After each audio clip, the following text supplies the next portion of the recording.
सकते हैं उत्तराखंड विधानसभा चुनाव में 2/3 बहुमत हासिल करने के बाद भी सरकार के गठन और मुख्यमंत्री के नाम को तय करने के लिए बीजेपी में मंथन जारी है। तो वहीं सीएम पुष्कर सिंह धामी की दावेदारी प्रबल दिख रही है। चंपावत विधायक कैलाश गहतोड़ी, जागेश्वर विधायक मोहन सिंह नेहरा, रुड़की विधायक प्रदीप बत्रा और खानपुर विधायक उमेश शर्मा धामी को मुख्यमंत्री बनाने के लिए अपनी विधायक की सीट छोड़ने का ऐलान किया है। इसके अलावा धामी मंत्रिमंडल के सहयोगी रहे गणेश जोशी और अरविंद पांडे ने भी बतौर मुख्यमंत्री धामी को समर्थन की घोषणा की है। चुनाव का नतीजा आने से पहले उत्तराखंड में मुख्यमंत्री के चेहरे को लेकर कोई भ्रम नहीं था। पार्टी ने बीते साल 3 जुलाई को अप्रत्याशित फैसले में पुष्कर सिंह धामी को मुख्यमंत्री बनाया था। त्रिवेंद्र सिंह रावत के बाद तीरथ सिंह रावत को मुख्यमंत्री बनाया था। एंटी इनकम्बेंसी पर काबू पाते हुए पार्टी को भारी जीत दिलाने में मददगार बने। कार्यवाहक मुख्यमंत्री का दायित्व निभा रहे पुष्कर सिंह धामी के चेहरे पर चुनाव लड़ा था, लेकिन उनके चुनाव हारने के बाद हालात बदल गए हैं। हालांकि पार्टी के कुछ विधायक और कार्यकर्ता धामी को ही बागडोर सौंपने की वकालत कर रहे हैं।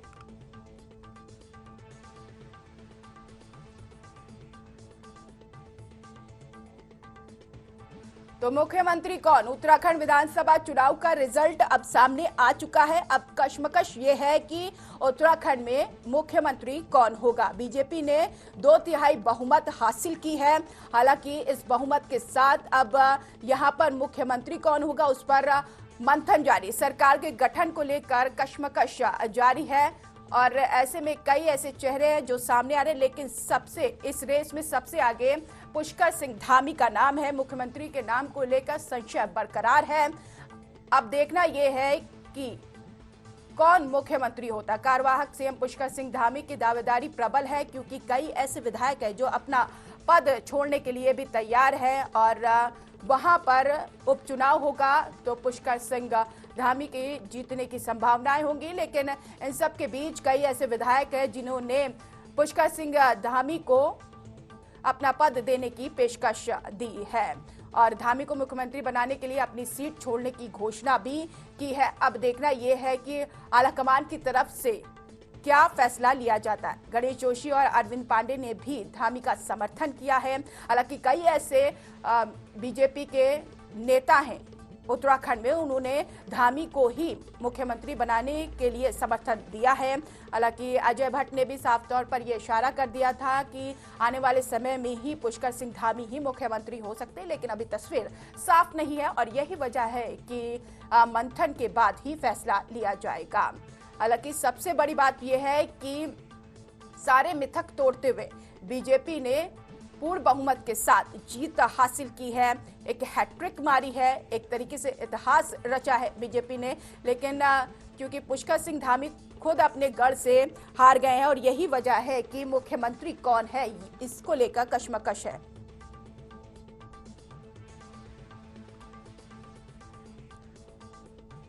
हमारे वरिष्ठ सहयोगी राहुल वर्मा जी हरिद्वार से जुड़ गए हैं जानकारी के साथ। राहुल वर्मा जी, क्या कुछ तस्वीर साफ हो पाई है कि कौन मुख्यमंत्री होने वाला है उत्तराखंड में? 60 के पार का टारगेट था। हालांकि 60 का आंकड़ा जरूर बीजेपी नहीं छुपा है, लेकिन उत्तराखंड का जो ट्रेंड था कि 5 साल बीजेपी 5 साल कांग्रेस, उसको तोड़ने में जरूर कामयाब हुई और प्रचंड बहुमत के साथ दोबारा सरकार बनाने की ओर अग्रसर है। लेकिन सवाल वही है कि पुष्कर सिंह धामी को लेकर बीजेपी चुनाव मैदान में चेहरे के तौर पर उभरी थी, क्योंकि 2017 से जो 2022 की सरकार चली उसमें तीसरे मुख्यमंत्री के तौर पर पुष्कर सिंह धामी को पार्टी ने कमान सौंपी थी और पार्टी को लगता है कि पुष्कर सिंह धामी के नेतृत्व में पार्टी ने बेहतर काम किया। लेकिन खटीमा से खुद मुख्यमंत्री पुष्कर सिंह धामी नहीं जीत पाए, जिसको लेकर कई तरह की अटकलें हैं।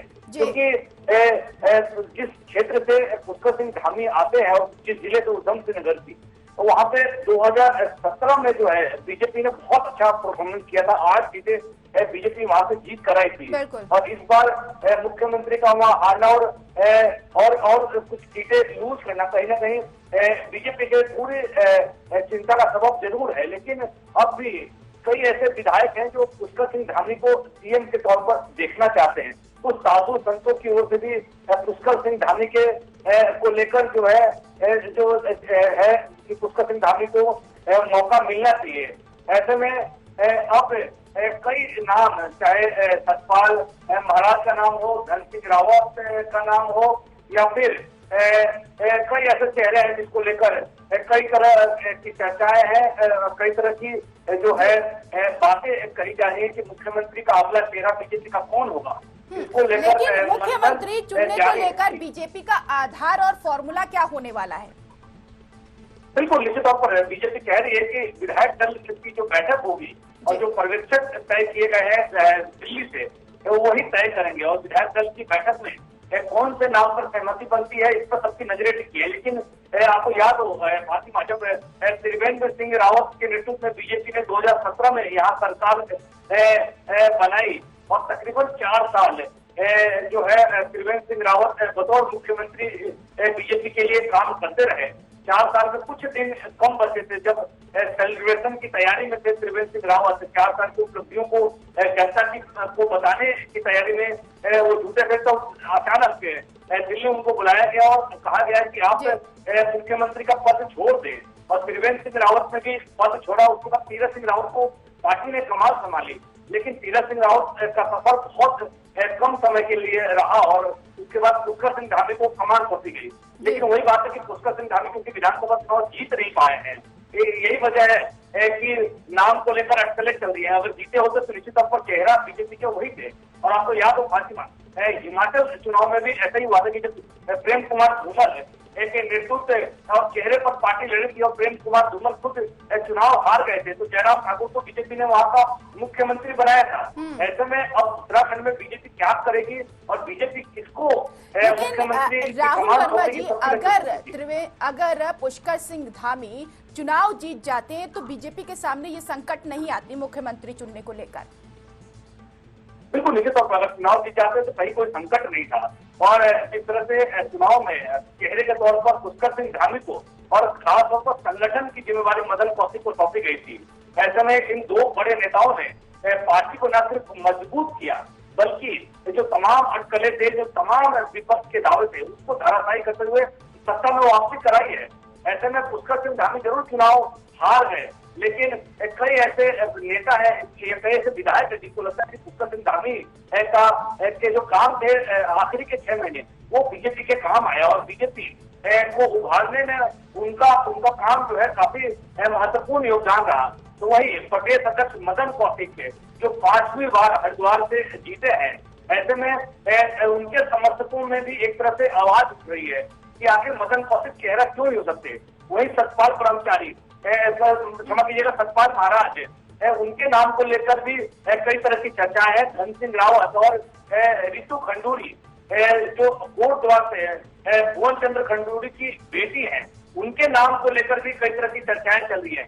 लेकिन फैसला हाईकमान को करना है और विधायक दल की जब बैठक होगी तो निश्चित तौर पर जो भी नाम होगा, बीजेपी चाहती है कि सबकी सहमति से एक ऐसे चेहरे को बैठाया जाए जो सब छोड़ के राहुल वर्मा जी इस चीज पर फोकस करना चाहिए। बीजेपी को पूर्ण बहुमत तो मिली, बहुमत से ज्यादा सीट मिली और बीजेपी का जो मुख्यमंत्री का चेहरा रहा वो ही हार गए। तो जमीनी स्तर पर ग्राउंड जीरो की रिपोर्ट अगर जाने, क्योंकि आपने ग्राउंड जीरो पर उतरकर जनता का हाल जाना, क्या जनता चाहती है उत्तराखंड की, क्या सरकार से संतुष्ट है कि नहीं, सरकार में जो नेतृत्व कर रहा है उनसे संतुष्ट है कि नहीं, इस हार के बाद जनता के मन में क्या चल रहा था, क्या आपने टटोलने की कोशिश कि उत्तराखंड की जनता क्या चाहती है उत्तराखंड के लिए अपनी सरकार? बिल्कुल फातिमा, निश्चित तौर पर जन भावनाएं हो सकती है अपने अपने नेता को मुख्यमंत्री बनाने को लेकर, लेकिन बीजेपी हमेशा कहती रही है कि बीजेपी कैडर बेस्ड पार्टी है, यानी बीजेपी का नेतृत्व तय नहीं करता विधायक दल, क्योंकि विधायकों में से ही अटकलें चल रही है। हालांकि कुछ ऐसे भी कह रहे हैं, चाहे अनिल बलूनी हो, रमेश पोखरियाल निशंक हो, जिनके समर्थक ये कहते सुने जा सकते हैं कि उनको मौका मिलना चाहिए। लेकिन बीजेपी का जो दावा रहा है कि कार्यकर्ताओं के आधार पर ये पार्टी चलती है, और जब पुष्कर सिंह धामी को सीएम बनाया गया था तब भी किसी ने कल्पना नहीं की थी कि पुष्कर सिंह धामी को प्रदेश की कमान सौंपी जाएगी, लेकिन पार्टी ने दिया और बेहतर प्रदर्शन किया पुष्कर सिंह धामी ने। तो सबको यही उम्मीद है कि विधायक दल की बैठक में एक ऐसा चेहरे पे सहमति बनाने में बीजेपी कामयाब होगी जो सबको लेकर चलेगा। अनुभवी नेताओं की भी बीजेपी में कमी नहीं है और नए चेहरों की भी। ऐसे में एक ऐसे व्यक्ति को पार्टी जिम्मेवारी सौंपना चाहेगी जो सबको साथ लेकर चलने की क्षमता रखता हो। बिल्कुल, ये चीज बहुत बड़ी रही है कि जो पिछले बार के कार्यकाल में कई विधायक, कई पदाधिकारी जो मुख्यमंत्री से खुद नाराज थे और यही तल्खियों की वजह से मुख्यमंत्री को भी बदला गया था। हालांकि ये पर्दे के पीछे रखा बीजेपी ने, लेकिन पर्दे के सामने भी आता रहा। लेकिन फिर भी अभी फिलहाल जो फैसला लिया जाएगा वो बहुत ही सोच समझ के फैसला लिया जाएगा, बहुत ही ज्यादा मंथन किया जाएगा, क्योंकि यही रिजल्ट और इस दौरान जो काम होगा वो 2024 की रूपरेखा को तैयार करेगा, 2024 की तस्वीर को साफ करेगा, क्योंकि अब बीजेपी को लोकसभा की अपनी 4 सीटें भी बचानी है। बिल्कुल, निश्चित तौर पर बीजेपी मिशन 2024 और जिस तरह हमने देखा कि उत्तर प्रदेश के अंदर तमाम बड़े नेता, खुद प्रधानमंत्री नरेंद्र मोदी, गृह मंत्री अमित शाह और जेपी नड्डा जो अध्यक्ष हैं पार्टी के, तमाम बड़े नेता जो है बीजेपी को जिताने के लिए यूपी में पसीना बहाते दिखे और उत्तराखंड में भी 5 सीटें लोकसभा की हैं। ऐसे में पार्टी चाहेगी कि ऐसे चेहरे को लेकर आया जाए जो पिछले कार्यकाल में 2017 से 2022 में जिस तरह से 3 मुख्यमंत्री बदलने पड़े, तीसरे मुख्यमंत्री पुष्कर सिंह धामी बने। पार्टी नहीं चाहेगी कि ऐसी स्थिति 2024 में जो लोकसभा चुनाव है उससे पहले बीजेपी को फेस करना पड़े। और यही वजह है कि बीजेपी जो भी नाम तय करेगी, कोशिश बीजेपी की यही रहेगी कि सर्वसम्मति से सबको साथ लेकर चलने वाला नेता को कमान दिया जाए, क्योंकि पुष्कर सिंह धामी चुनाव जीत नहीं पाए हैं। यही एक उनके साथ थोड़ा सा फैक्टर है। अदरवाइज 6 महीने की जो सरकार बीजेपी की चली और बीजेपी के तमाम विधायकों की योजनाओं को, उनके क्षेत्र में योजनाओं को गति देने में जिस तरह से बीजेपी के मुख्यमंत्री जुटे रहे, यही वजह है कि बीजेपी के संगठन के कई लोग कहते हैं कि बीजेपी का 6 महीने का जो कार्यकाल था वो पार्टी को वापस सत्ता में लाने के लिए बड़ा कारगर सिद्ध हुआ। लेकिन पार्टी बिल्कुल जो परफॉर्मेंस पुष्कर सिंह धामी की पिछले 6 महीने में रही है, अगर पुष्कर सिंह धामी पर मुख्यमंत्री की मुहर लग जाती है तो आने वाले समय में बीजेपी को इस चीज का जरूर फायदा मिलेगा कि वहां पर जो संगठन को मजबूत करना, जो मेल मिलाप है, जो तल्खियां हैं दूर होगी, मेल मिलाप होगा और लोगों के बीच जो पदाधिकारी हैं, जो विधायक हैं, उनके बीच जो गैपिंग है वो नहीं होगी। लेकिन फिर भी बहुत ज्यादा जो भी मुख्यमंत्री होगा उनके सिर पर बहुत ज्यादा जिम्मेदारी होगी, क्योंकि कई ऐसे काम हैं उनको करना है और साथ ही साथ जनता को संतुष्ट भी करना, क्योंकि जनता के अंदर कई चीजें हैं, कई चीजें चल रही हैं कि अब बीजेपी से उम्मीद है कि बीजेपी अब इस पर काम करेगी, शिक्षा पर काम करेगी, पलायन को रुकवाने का काम करेगी, ऑल वेदर रोड है उस पर काम करेगी, बहुत सारी चीजें हैं। जनता उस पर टकटकी लगाए बैठी है। पुष्कर सिंह धामी को लेकर चर्चाएं हैं। कुछ विधायकों की भावना हो सकती है उनके प्रति कि वो अपनी विधायकी छोड़ने को तैयार हैं, लेकिन देखना है कि पुष्कर सिंह धामी क्या निर्णय लेते हैं, क्योंकि वो चुनाव जीत नहीं पाए हैं और पार्टी क्या पुष्कर सिंह धामी को मुख्यमंत्री बनाकर किसी विधायक की सीट खाली करके क्या चुनाव लड़ाने तो पार्टी तैयार है। ऐसे कई सारी चीजें। हाँ, लेकिन जहाँ तक चुनौतियों की बात है तो जिस तरह से अपोजिशन ने बीजेपी को महंगाई, बेरोजगारी, पलायन जैसे मुद्दों पर घेरा चुनाव में, बीजेपी चाहेगी कि 2024 से पहले ये जो तमाम मुद्दे हैं, चाहे महंगाई को लेकर हो, बेरोजगारी को लेकर हो या पलायन रोकने को लेकर हो, इस पर तेज गति से काम किया जा सके। तेज गति से काम करना होगा। अगर काम नहीं किया तो फिर इसका खामियाजा भी उठाना होगा बीजेपी को, क्योंकि जनता को उम्मीद है और यही उम्मीद पर बीजेपी को वोट दिया, जनाधार दिया और यही वजह है कि बीजेपी इतिहास बनाते हुए दोबारा सत्ता में काबिज हुई है। संदीप कुमार जी, कुमाऊं ब्यूरो चीफ हमारे साथ जुड़ गए, मैं उनको भी ऐड कर लेती हूँ। संदीप कुमार जी, क्या यहाँ पर खबरें निकलकर सामने आ रही है, क्या कोई तस्वीर साफ हो पाई है, क्या बीच में चर्चाएं हो रही हैं, मुख्यमंत्री कौन होने वाला उत्तराखंड का, क्या संभावना है? देखिए, तस्वीरें अभी तक साफ इसलिए नहीं हो पाई हैं क्योंकि भारतीय जनता पार्टी की वास्तविकता के बारे में तो दिल्ली दरबार ही ज्यादा बेहतर समझ सकता है, जान सकता है। कयासों का दौर जारी है और लोग एक दूसरे के प्रति जिस तरह से अपनी अपनी वफादारी या अपना अपना स्नेह है वो कहीं ना कहीं देखने को भी मिल रहा है कि मुख्यमंत्री पुष्कर सिंह धामी को लेकर के कई जगह से ये आवाज उठ रही है कि मुख्यमंत्री पुष्कर सिंह धामी के ही नेतृत्व में भारतीय जनता पार्टी की सरकार वापस आई है, तो एक बार उन्हें फिर से मुख्यमंत्री पद को संभालना चाहिए। लेकिन अब यह जनता कह सकती है, विधायक कुछ उनके जो समर्थन में वो कह सकते हैं, लेकिन पूरा निर्णय जो लेना है वो दिल्ली दरबार को लेना है। तो इस विषय में जो भी निर्णायक भूमिका रही है वो कहीं ना कहीं केंद्रीय नेतृत्व की रही है और आगे भी मुझे लगता है कि ये आज या कल में ये सारी चीजें पूरी तरह से फाइनल हो जाएंगी कि आखिर उत्तराखंड की अगला जो मुख्यमंत्री होगा उत्तराखंड का वो किसे बीजेपी बनाती है। और सबसे बड़ी बात बिल्कुल सबसे ज्यादा चीजें ये देखी जाएगी कि विधायकों का समर्थन, पदाधिकारियों का समर्थन किसको मिल रहा है और इसी हिसाब से आलाकमान फैसला लेंगे। देखिए, विधायकों का समर्थन और आलाकमान का समर्थन ये तब होता है जब विधायक दल का नेता एकजुट होकर के चुना जाता है। मुख्यमंत्री पुष्कर सिंह धामी के विषय में एक बात पहले ही क्लियर हो चुकी कि मुख्यमंत्री पुष्कर सिंह धामी अपनी सीट को गंवा चुके हैं, लेकिन फिर भी बीजेपी के कार्यकर्ताओं में जो उत्साह भरा, जो बीजेपी कार्यकर्ताओं में जोश भरा और जो साल 2022 का जो भी विधानसभा चुनाव हुआ है उसके लिए जो रणनीति तैयार करने में मुख्य भूमिका रही उसमें पुष्कर सिंह धामी का अहम योगदान माना जाता है। तो अब इन परिस्थितियों में कहीं ना कहीं पुष्कर सिंह धामी का भी एक खेमा है वो पूरी तरह मजबूत दिख रहा है। लेकिन दूसरी ओर अगर अब बात करें या पहले थोड़े इतिहास में जाकर के एक बार देखें कि किस तरह की परिस्थितियां पहले भी कहीं कहीं बनती नजर आई थी। हिमाचल प्रदेश का चुनाव हुआ था, उसमें धूमल सरकार थी और मुख्यमंत्री धूमल चुनाव खुद हारे थे, लेकिन भारतीय जनता पार्टी की सरकार बनी थी और उनको दोबारा शपथ नहीं दिलाई गई थी। तो बहुत सारी चीजें, चूंकि भारतीय जनता पार्टी अपने हिसाब से सारी चीजों को मेंटेन करने वाली पार्टी, किसी का दबाव नहीं। और आप देखिए कि पूर्ण बहुमत हासिल हो चुका है पार्टी को। मान मनव्वल का जो एक दौर था, जो पुराने कांग्रेसी नेता थे, अब वो भारतीय जनता पार्टी का हिस्सा लगभग नहीं रहे, कुछ एक को छोड़ करके।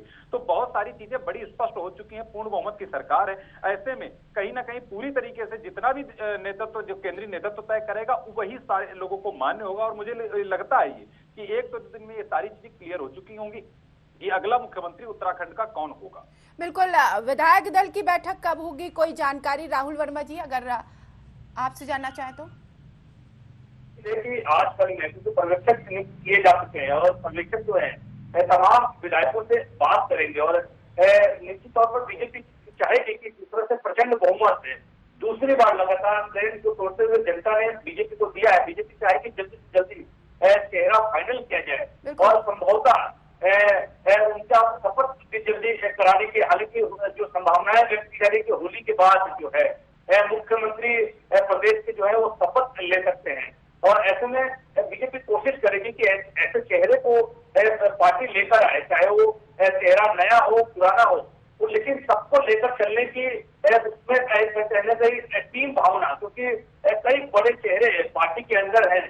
और जब पुष्कर सिंह धामी को सीएम बनाया गया था तब भी पार्टी हाईकमान का जो फैसला था तमाम विधायकों ने न सिर्फ माना बल्कि पुष्कर सिंह धामी के साथ कदम से कदम मिलाकर चलते देखे। और संगठन और सरकार के बीच जो बेहतर तालमेल था उसका ही परिणाम था कि बीजेपी 2022 की सत्ता में वापसी करने में कामयाब हुई है।